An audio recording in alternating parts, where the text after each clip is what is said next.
Hello friends, மகாநதியில் இன்றைக்கி என்ன highlight பார்க்கலாமா? நம்ம விஜய் வந்து மெத்த மேலே நின்ன உடனே அங்கே கங்கா எல்லாம் உட்காந்து பேசினே இருக்கும்போது விஜயை பார்த்தோன்னே எல்லாம் ஏஞ்சி உள்ளே போயிடுவாங்க.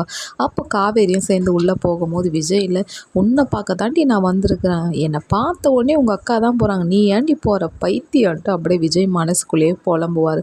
உடனே மெசேஜ் அனுப்புவார், இப்போ கண்டி நீ வரலன்னு நினச்சிக்கோ, நான் உங்கள் வீட்டுக்குள்ளேயே வந்துடுவேன், அப்புறம் உங்கள் அம்மாவுக்கும் எனக்கும் சரியான பிரச்சனை ஆகும், எனக்கு அதெல்லாம் தெரியாது, உன்னை இப்பயே பார்க்கணும், இப்பயே உங்கள்கிட்ட எனக்கு பேசணும், அதுதான் காவேரின்னும் வெயிட் பண்ணி பண்ணி பார்ப்பாரு. காவேரி வர மாதிரியே தெரியல. உடனே ஃபோன் அடிப்பார். காவேரியா எல்லாரும் இருக்கிறாங்கன்னு ஃபோனை கூட எடுக்காதுங்க.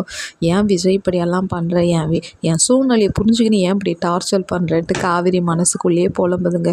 உடனே காவேரியோட வீட்டுக்கு விஜய் 2 ஸ்டெப்பு எடுத்து வைக்கிறாருங்க. காவேரி வந்து ஒரு மெசேஜ் போடுது, ப்ளீஸ் வராத, நான் இன்னும் ஒரு 10 நிமிஷத்தில் வந்து உங்களை மீட் பண்ண வரேன்ட்டு மெசேஜ் போன உடனே விஜய் சொல்லுவார், எந்த பயம் இருக்கணும் மாமனை பார்த்த உடனேன்னு. என்ன தான் இருந்தாலும் இப்படியெல்லாம் கலாய்க்கக்கூடாதுங்க. நம்ம காவேரியை பார்க்கும் போதே ரொம்ப மாசமான இருக்கிற பொண்ணு.